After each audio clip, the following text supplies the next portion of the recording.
Y les contaba sobre las acciones, de alguna forma dormir, comer, jugar, divertirse. Todas esas acciones son acciones que en algún punto siempre se empiezan a desequilibrar. O sea, no me gusta ese juego porque me gusta aquel otro. Me gusta dormir en esta cama y no me gusta dormir con papá y con mamá, el famoso colecho, y hay que dormir solo y no quiero, y quiero jugar con mis compañeritos. O sea, ese desequilibrio de acciones se empieza a equilibrar en la medida que empiezan a tener respuestas. Esas respuestas son por ahí positivas. Entonces se desequilibra la acción por las distintas transformaciones, las distintas respuestas que voy recibiendo del otro, que yo voy en mi percepción también, voy adquiriendo y le voy dando un sentido desde una muy temprana edad, ¿sí? A todo ese mundo externo que viene hacia mí y mi pequeño, gran mundo interno que saco hacia afuera como respuesta. Tiendo a equilibrar la marcha hacia el equilibrio. ¿Qué tiendo con la marcha hacia el equilibrio? Tiendo a generar una estabilidad sobre mi escalón anterior. ¿Sí? Cuando ya tengo 5 o 6 años, significa que ya la etapa mía de 3 años ya quedó más allá de lo cronológico. Es como que pude ir caminando y pude ir comprendiendo determinadas cuestiones en los distintos escalones. Es como llegar a un escalón, hacer un toc toc, abrir la puerta y decir, ya probé, ya probé el escalón anterior y ahora paso al siguiente. O sea, voy comprendiendo más. Como le decía hoy, lo del tema del principito. Los niños en determinadas edades no comprenden el doble sentido de las cosas, de las acciones, de las palabras, no comprenden los chistes que hacemos los grandes. ¿Por qué? Porque los grandes ya adquirimos una experiencia respecto a eso. Los niños no saben todavía qué decirle de lo sexual, ¿no? Las eternas preguntas tabúes que nunca los grandes terminamos de responderles como corresponden a los chicos y como tenemos miedo de responderles, ¿qué hacemos? Le terminamos mintiendo, entre comillas, o no, pero bueno, naciste de un repollo, te trajo la cigüeña, esas historias que se venden y que de pronto hoy no tanto, pero sigue existiendo porque la abuela te lo sigue diciendo, y entonces el Papá Noel, y entonces los Reyes Magos, un mundo de ilusiones que le armamos y el chico un día se da cuenta que todo eso es totalmente inexistente, que fue como engañado por esas situaciones. Pasa de un mundo de ilusiones a un mundo más real, ¿sí? Bueno, no estoy hablando de niños de la calle, donde por ahí estas ilusiones se le cortan prácticamente desde siempre, ¿no? Digo, chicos que de pronto están más incorporados a lo que va a ser después el sistema en el cual ellos tienen que interactuar. ¿Esto qué es? Es acción humana, directamente. ¿Y la acción humana qué es? La acción humana es un reajuste de equilibrios. Vivimos reajustando el equilibrio. Los niños y nosotros también, ¿sí? Pero sobre todo los niños, porque esta es la etapa donde uno le quedan desde chico estas cuestiones que son básicas a la hora de progresar y de seguir caminando en la forma ascendente. El interés de un niño depende de cada instante, del instante en el que está viviendo, ¿sí? De lo que adquirió con su mochilita de experiencias pequeña y chiquita hasta ahí. Cuando es adolescente la mochila es más grande, cuando sos un joven la mochila es más grande, la experiencia es más grande. Y todo eso hacia un mismo objeto que vos analizaste cuando eras chico y que no te significó nada, por ahí en la adolescencia sí te significa ese objeto, porque ya tenés una forma nueva y distinta. Tu mente logró comprender algo distinto respecto a eso. Eh, Toda necesidad tiende siempre a poder asimilar el mundo externo a lo que uno ha construido en su mente. Intentamos asimilarlo, ¿sí? Eso es continuo también, todo el tiempo lo estamos haciendo, desde que somos niños, y no es consciente, es inconsciente. Algunas cosas sí son conscientes, pero la mayoría de las cosas son conscientes y vamos metiendo en nuestra caja, vamos metiendo en nuestra caja y la vamos incorporando. La metemos en la caja y la incorporamos, la asimilamos. Y el otro tema es el reajuste, ¿sí? El reajuste, reajustar, acomodar eso externo que traemos a esta experiencia de las que yo le hablaba que ya hemos adquirido en algún punto. Entonces vamos asimilando todo el tiempo. Vamos asimilando todo el tiempo. ¿Qué es lo que nos va a pasar primero? Imagínense que tomamos un objeto, ¿sí? Y somos niños, muy pequeños, una temprana edad. Entonces, ¿cómo ve ese niño el objeto? Es un objeto, no tiene significación de pronto para él el objeto.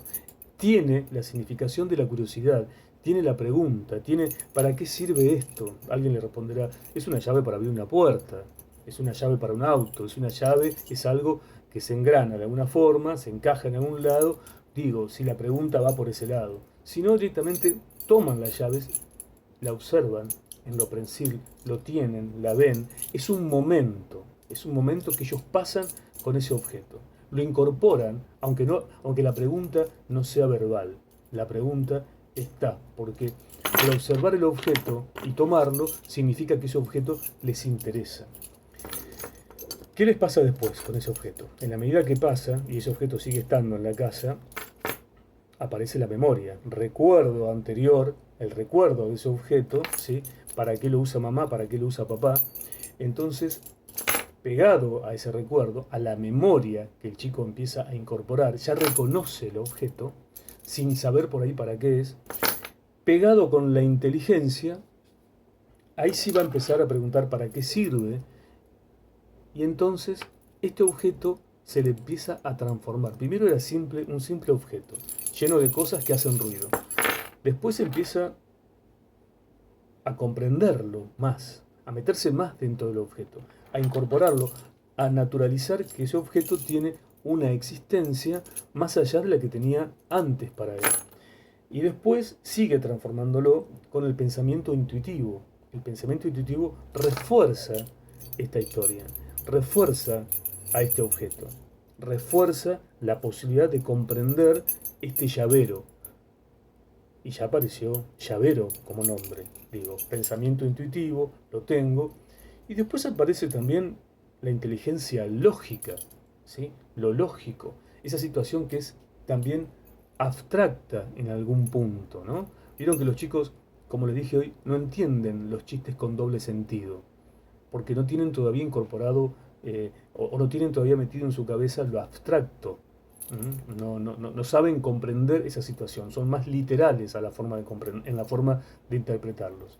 Pero ¿qué les pasa? Vean esto y fíjense, observen esto, es nada, pero digo, después cuando los chicos crecen y son un poquito más grandes, también van a entender que esto también tiene un significado, que es el formato de un espermatozoide, que es parte de lo que es un llavero, pero a la vez tiene una significación que alguien se puede reír, el chico sabe que se ríe por algo y no sabe de qué se ríe, pero esa situación a posteriori, quizá el adolescente, cuando ya empieza a tener una composición de inteligencia más lógica y más abstracta, empieza a comprender todo esto en su conjunto. No es solamente un llavero con un elemento que no abre la llave, ¿sí? Es algo más que eso. Y ahí viene entonces a dar cierre, a dar término a todo un concepto que apareció hace mucho tiempo atrás. Con casi todos los objetos con los que nosotros nos encontramos en nuestra infancia, nos ha pasado eso para poder entenderlo. Inclusive cuando transformamos la idea de un perro y después vemos un perro, ya se lo dije antes, un perro, después vemos un perro más grande, pero el perro más grande no es un perro más grande, es la idea que teníamos de perro, pero de pronto ese perro más grande relincha, nos dice wow, y alguien nos dice no es un perro, es un caballo, son cosas, no es un perro grande, es un caballo, se transformó, y también ellos lo empiezan a transformar, no lo toman, pero transforman la escoba en el famoso ico, o sea, le van dando de a poquito, van subiendo los escalones y van comprendiendo cada una de las cosas de menor a mayor, logrando el equilibrio. Marcha hacia el equilibrio mental, marcha hacia el equilibrio. Esa es la historia, llegar a tener equilibrio mental. Por supuesto que estas etapas son progresivas, es interesante que no se salteen, es interesante que los chicos vayan con todas las preguntas, es bueno que los padres, los maestros o los que generan esta construcción, este ladrillo puesto todos los días, estos chicos tengan buenos maestros, buenos constructores también, para que ellos tengan el mejor cimiento, ¿sí? Es un buen resultado. Cuando todas estas cosas a estos chicos les está faltando, bueno, su construcción, su cimiento, obviamente no va a ser el esperado, sobre todo el día de mañana cuando son grandes, la falencia de tantos elementos que debieron tener para sostener su educación, para sostener su conducta, su inteligencia, esa facilidad que muchas veces tienen los padres para darles todas las herramientas posibles.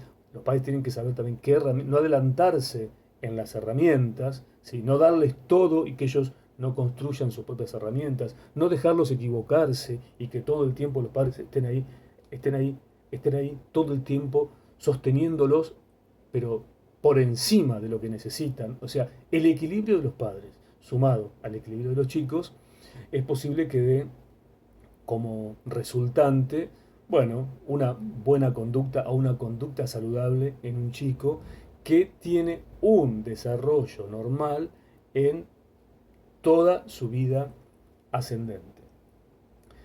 Cuando el chico logra cerrar los términos de los conceptos, empieza entonces a precisar la realidad y empieza a tener en algún punto un criterio más propio. Ya empieza a desprenderse de todo lo que le dijeron para empezar a decir, bueno, pero me dijeron esto, pero también está aquello que habla sobre lo mismo, aquello que habla sobre lo mismo, y yo investigo lo que dicen allá para ver, o sea, empiezo a cerrar otros conceptos y empiezo a entender la realidad. Se me abre el mundo, se le abre a ese niño más grande, ya adolescente, ya saliendo de la adolescencia, empieza a comprender el mundo de una forma fascinante, ¿sí? Ya desde muy temprana edad, a través de las cosas que le pasan en lo exterior, lo que le pasa en el interior, lo que le dicen sus padres, sus familiares, sus amigos, esa situación proximal que tienen